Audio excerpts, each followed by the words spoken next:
यदि आप एक गांव से आ रहे हैं तो सैनिक स्कूल आपके लिए अपग्रेड है, लेकिन अगर बैंगलोर, चंडीगढ़, दिल्ली से आ रहे हैं तो शायद जो सैनिक स्कूल का माहौल आप देखेंगे, आपको लगेगा कि जिस स्कूल में हमारा बच्चा पढ़ रहा था, सैनिक स्कूल वहां से एक शेड नीचे है ओवरऑल। यहाँ पर एनडीए का आपका रिकॉर्ड है, इनकी रेटिंग का सिस्टम है, यहाँ पर इनकी रेटिंग का कोई फुल प्रूफ और टाइम टेस्टेड सिस्टम नहीं है। हर स्कूल अपनी पढ़ाई करेगा, अपने वीडियोस डालेगा, फेसबुक पेज पे अपडेट करेगा, ये सब करेगा। सैनिक स्कूल वो नहीं कर रहे हो, गवर्नमेंट एंटिटीज है, प्राइवेट एंटिटीज, ये भी समझ। सेकेंड है जी फीस। इनकी फीस थोड़ी सी कम है, इनकी फीस जो है थोड़ी सी ज्यादा है 30 साल। तो ये भी आपने ध्यान रखना है कि जिस न्यू सैनिक स्कूल में मैं जाने की कोशिश कर रहा हूं वो कौन से बोर्ड से संबद्ध है, फायदा क्या है, क्यों आप भेजना चाहते हैं सैनिक स्कूल बच्चे को। उन्हें यह लगने लगा है कि सैनिक स्कूल में फौजी निगरानी के अंदर यदि बच्चा डिसिप्लिन रहेगा तो 12वीं के बाद वो सेना में नहीं भी गया तब भी अपने जीवन के जिस पद पर जाएगा बिल्कुल ऐसा दिखेगा, स्ट्रेट।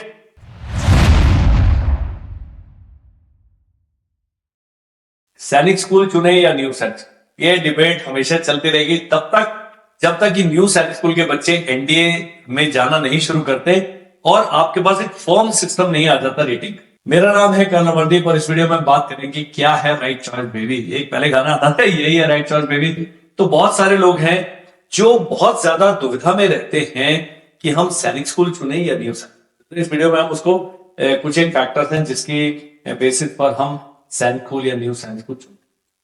तो सबसे पहले हम देखते हैं जी, सैनिक स्कूल है 33 और इनको कहा जाता है ओल्ड सैनिक स्कूल। इसमें कई तो 2019 में भी बने, अमेठी है, झांसी, बहुत ज्यादा पुराने नहीं है। यूपी के तीनों जो सैनिक स्कूल हैं वो बहुत ज्यादा रिसेंट है। कुछ हैं जो शुरू में बने, बुढ़ा खाल है, कपूरथला है, चित्तौड़गढ़ है, 1960 से चल। अब करते करते क्या है, ये स्टेट गवर्नमेंट के अधीन है और इनमें वो सभी समस्याएं हैं जो किसी गवर्नमेंट द्वारा संचालित संस्थान में आती हैं। आपको इतना इशारा मुझे लगता है कम। यदि आप एक गांव से आ रहे हैं तो सैनिक स्कूल आपके लिए अपग्रेड है, लेकिन अगर बैंगलोर, चंडीगढ़, दिल्ली से आ रहे हैं तो शायद जो सैनिक स्कूल का माहौल आप देखेंगे, आपको लगेगा कि जिस स्कूल में हमारा बच्चा पढ़ रहा था, सैनिक स्कूल वहां से एक शेड नीचे है ओवरऑल। सैनिक स्कूल के अंदर माहौल डिफरेंट है, सैनिक स्कूल के अंदर उनका ध्येय अलग है और वहां पर टीम बहुत टफ है, जिसे बाद में आप रैगिंग कह सकते हैं, कह के अपने मन को सांत्वना दे सकते हैं। लेकिन मिलिट्री अकेडमीज में रूटीन टाइट रहेगा, टफ रहेगा। 5 बजे सुबह उठा, 11 बजे तक बच्चे के पास ब्रेक नहीं। दौड़ना, भागना, फिजिकल कंडीशनिंग, इतना ज्यादा उस पर स्ट्रेस होता है। तो सबसे पहले पेरेंट्स की आती है कंप्लेंट कि वहां तो पढ़ाई हो ही नहीं रही, हमारा बच्चे का तो मार्क्स गिर गए, ये कर रहे हैं, ये वो सैनिक स्कूल है। तो मैं तो एक वीडियो बनाया कि क्यों छोड़ देते हैं सैनिक स्कूल बच्चे, उसको देखें। इस वीडियो में हम वो बात नहीं, लेकिन सैनिक स्कूल जो है पुराने, उनमें से कुछ एक जो पिछले 10-12 साल में बने, उनमें नई बिल्डिंग्स, नया इंफ्रास्ट्रक्चर और सरकार के अधीन है, तो पैसे की उनके कमी नहीं है। विल की कमी हो सकती है, जो उसका संचालन करने वाली समितियां हैं वो थोड़ा सा ढीले हो सकते हैं। लेकिन कई सैनिक स्कूल हैं जिनकी बिल्डिंग बहुत मॉडर्न बिल्डिंग्स है, एमिनिटीज बहुत मॉडर्न है। तो यहां पर देखने वाली बात क्या है कि अपनी रेकी कीजिए, फीडबैक लीजिए। मेरा वीडियो कोई सबसे बड़ा सोर्स ऑफ इंफॉर्मेशन नहीं है, ये केवल गाइडेंस वीडियो। मैं कह रहा हूं जाके देखिए। आप बोलिए सर बताइए सैनिक स्कूल चित्तौड़गढ़ कहता रहेगा, मैं तो वहां गया ही नहीं। लेकिन सैनिक स्कूल चित्तौड़गढ़ में जिसके बच्चे पढ़ रहे हैं, अगर आप 2-3 महीने व्हाट्सएप पे और गूगल पे और यूट्यूब पे जाके ढूंढेंगे तो बहुत सारे फीडबैक आपको मिलेंगे। सारे लोग जो इंटरनेट पर लिख रहे हैं सब लोग डिसग्रंटल्ड नहीं है, कुछ लोग सही फीडबैक भी देते हैं। आप में सामर्थ्य होना चाहिए कि मैंने 10 कमेंट पढ़े जिसमें 7 नेगेटिव हैं, तो वो नेगेटिव आपने दिमाग में रखना है कि यार इसका फीडबैक ठीक नहीं है। आमतौर पर इंटरनेट क्योंकि डेमोक्रेसी है आजकल, सब लोग कोई भी कुछ भी लिख सकता है। कई लोग तो अपनी भड़ास में लिखते, उनको मैं डिस्कार्ड कर, लेकिन कई लोग बिल्कुल फैक्चुअल बातें लिखते हैं, उनकी बातों पर आपने जो देनी है। पॉइंट नंबर 1, सैनिक स्कूल की सबसे पहले बात करते हैं कि जो लीगेसी है, लीगेसी वो ज्यादा है। उनका जो अनुशासन है, उनकी जो ट्रेडिशंस हैं, उनका जो एक रैपो बनी हुई है, हिस्ट्री है बड़ी रिच हिस्ट्री। उनका सिलेक्शन रेट है जिसके हिसाब से आप रेटिंग कर सकते हैं। जो कि लेटेस्ट बने हुए सैनिक स्कूल है 2016 के बाद, 17 के बाद जो बने हैं, उनके पास अभी बहुत ज्यादा एनडीए का रिकॉर्ड नहीं। न्यू सैनिक स्कूल तो पिछले 2 साल में ही शुरू हुए हैं और अगले 3-4 साल तक इनका कोई भी बच्चा एनडीए का एग्जाम नहीं देने वाला है। तो इनकी एनडीए वाली रेटिंग आने में, लीगेसी आने में थोड़ा सा टाइम है। लेकिन लीगेसी का एक प्लस पॉइंट है कि ट्रेडिशन बनी है, कुछ नेगेटिव ट्रेडिशन भी बन जाती हैं जो उनका नेगेटिव पॉइंट भी माना जा सकता है। तो ये भी बात आपने ध्यान में रखी। इसके मुकाबले जब हम न्यू सैनिक स्कूल देखते हैं उसमें लीगेसी नहीं है, उसमें नए नए उनका जो पीपीपी मॉडल है, पब्लिक प्राइवेट पार्टनरशिप वाला जो मॉडल है, जिसमें प्राइवेट एक स्कूल है जिसने सरकार को न्यू सैनिक स्कूल बनने के लिए अप्लाई किया, सरकार ने एक एसओपी दिया, भाई इसको पालन करें और हम आपको न्यू सैनिक स्कूल बना देते हैं। तो ये बहुत सारी चीजें हैं। यहां पर लीगेसी है, यहां पर लीगेसी नहीं है, सेट होने में समय। यहां पर एनडीए का आपका रिकॉर्ड है, इनकी रेटिंग का सिस्टम है, यहां पर इनकी रेटिंग का कोई फुल प्रूफ और टाइम टेस्टेड सिस्टम नहीं है। हर स्कूल अपनी पढ़ाई करेगा, अपने वीडियोस डालेगा, फेसबुक पेज पे अपडेट करेगा, ये सब करेगा। सैनिक स्कूल वो नहीं कर रहे हो, गवर्नमेंट एंटिटीज है, प्राइवेट एंटिटीज, ये भी समझ। सेकेंड है जी फीस। इनकी फीस थोड़ी सी कम है, इनकी फीस जो है इसको दूसरे रंग से लिख, थोड़ी सी ज्यादा है, 30-40 हजार रुपए का अंतर हो। ये कंपल्सरली सीबीएसई है। जो ये है सीबीएसई वाले भी हैं, आईसीएसई वाले भी हैं और स्टेट बोर्ड वाले भी हैं। यदि आप महाराष्ट्र का कोई न्यू साइंस स्कूल देखते हैं जो स्टेट बोर्ड का, स्टेट बोर्ड में स्टेट की लैंग्वेज पढ़ना अनिवार्य, बहुत सारी चीजें होती हैं जो सीबीएसई से अलग हैं, जबकि करिकुलम तकरीबन सेम होता है। मैथमेटिक्स और साइंस का, हिस्ट्री ज्योग्राफी का लेवल सेम होता है, लेकिन भाषा को लेकर काफी सारी चीजें हैं जो स्टेट बोर्ड वालों को फॉलो करना पड़ता है। और ठीक है, तभी तो स्टेट का जो आइडेंटिटी है वो बना रहेगा। पंजाब से बच्चा आ गया जी महाराष्ट्र में, वो मराठी में शायद इतना जल्दी कंफर्टेबल नहीं हो पाएगा, कल्चरल शॉक तो है ही।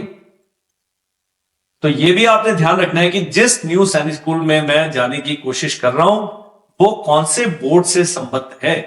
आपका बच्चा अभी तक सीबीएसई में पढ़ रहा था, वो आईसीएसई में पहुंचेगा, कल्चरल शॉक ले, स्टेट बोर्ड में पहुंचेगा, बहुत ही ज्यादा शॉक ले, सीबीएसई वाला सीबीएसई में पहुंच जाएगा कवर अप कर।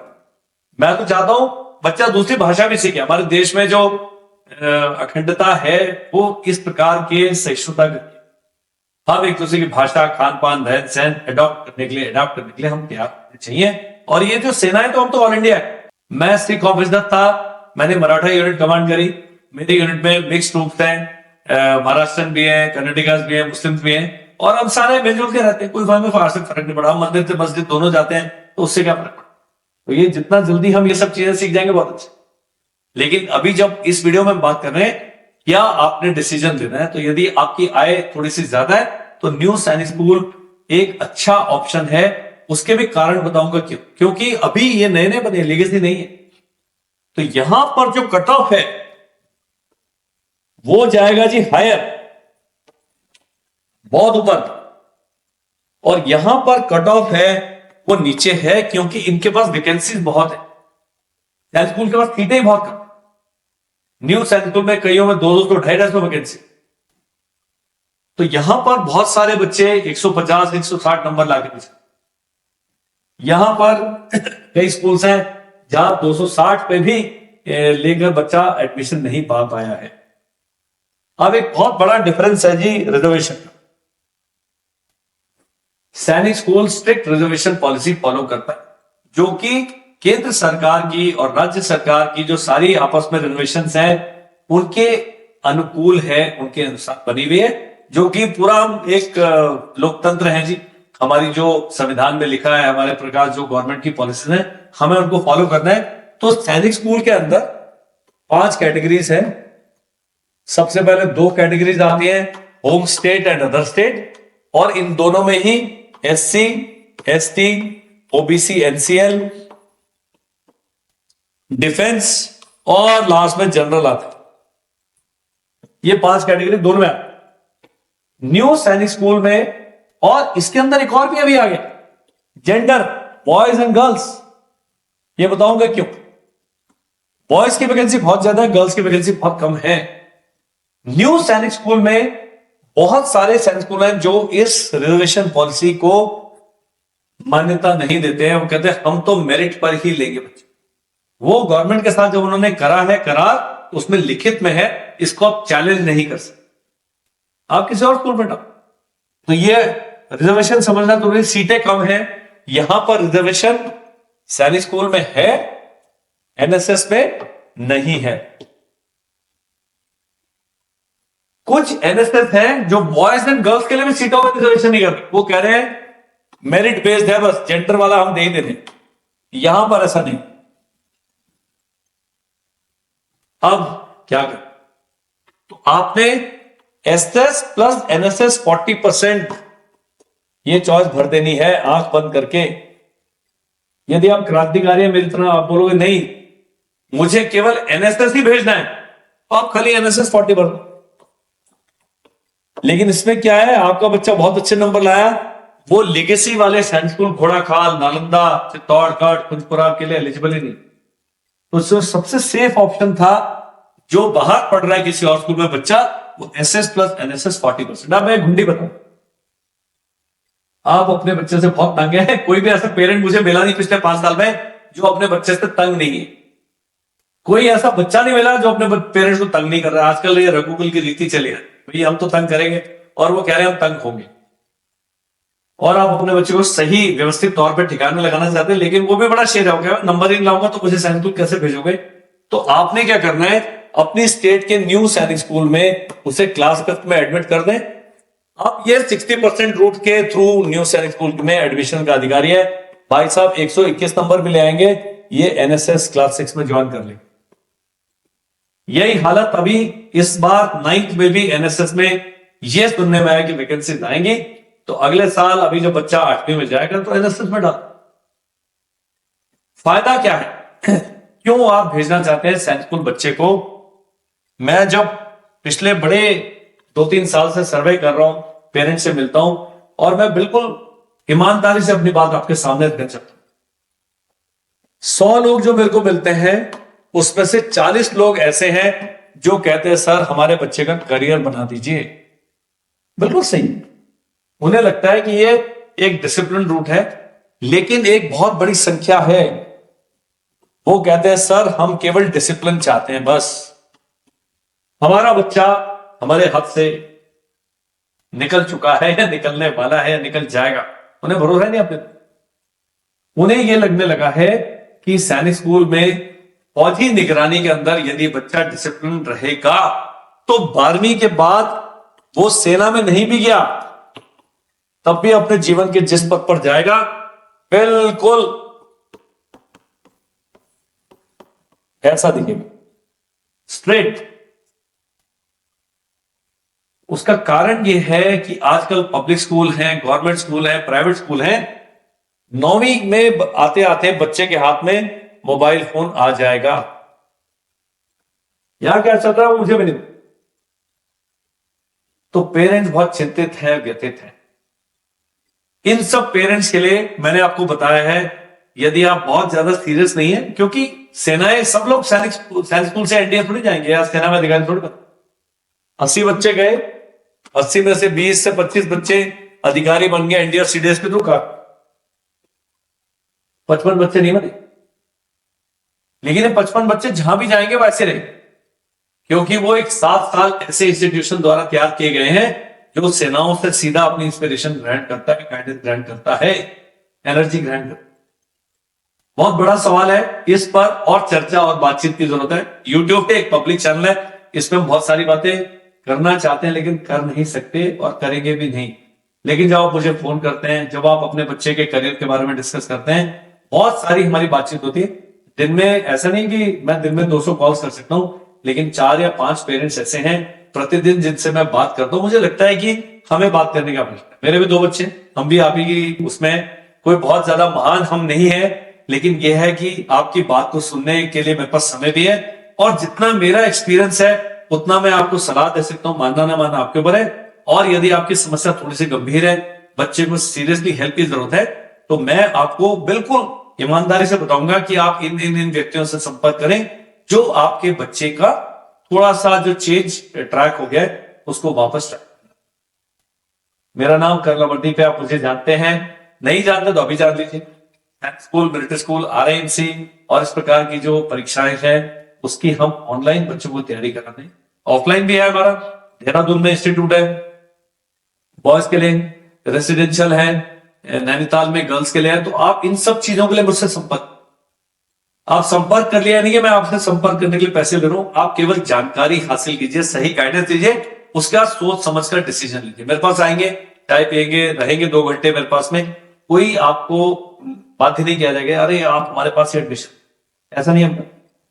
तो मैं चाहता हूं एज पेरेंट्स हम एक दूसरे का हाथ, हमें एक दूसरे को समझें, हमारी एज के हिसाब से और इतनी लाइफ जो हमने सेना में मैंने बिताई है, बहुत दिमागी तौर पर टफनेस आ जाती है। कई चीजें जो आपको लगता है कि ये सही डिसीजन है कि गलत डिसीजन है, मैं एकदम से 2 सेकंड में बता सकता हूं आप ये करते, वो डिसीजन सोचा समझा डिसीजन है क्योंकि 2 लोगों ने मिलकर लिया है और एक एंडोर्स कर देंगे, या मैं बोलता नहीं करे। एक मैडम गई स्कूल के गेट के बाहर खड़े होकर कह रहे सर मुझे अच्छा नहीं लग रहा है, मैं अपने बच्चे को नहीं छोड़ना ना, बिल्कुल सही कह रहे हैं आप। उसके 3 हफ्ते बाद उनका कॉल आया कि बहुत अच्छा आपने मेरे को सही गाइड किया और मुझे लगता है मैं वहां बच्चे को छोड़ के आती तो ना मेरा बच्चा वहां कंफर्टेबल रहता ना मैं यहां कंफर्टेबल। केवल उनको एंडोर्समेंट की जरूरत है, डिसीजन वो ले चुकी। लेकिन मेरा कहना है, मैंने कहा मैडम बिल्कुल मत छोड़िए, जो आपके 7-8 हजार पे विजिट के लिए उसको तीर्थ यात्रा में खाते में डालिए और उसको भूल जाइए। इस प्रकार कोई व्यक्ति आप चाहते हैं कि आपके डिसीजन मेकिंग में जो मैं 5% रोल प्ले कर सकता हूं तो मैं पक्का, आप हमारे चैनल में जुड़िए। ये वीडियो मैं चाहता हूं ज्यादा से ज्यादा पेरेंट्स के साथ शेयर किया जाए, जो आगे आने वाले 1, 2, 3, 4 साल में अपने बच्चे के लिए एक व्यवस्थित जो है एजुकेशन इंस्टीट्यूट ढूंढ रहे हैं, जो कि उन्हें डिसिप्लिन भी देगा, पर्सनैलिटी डेवलपमेंट भी देगा और करियर चुनने में भी सही। Thank you, bye bye.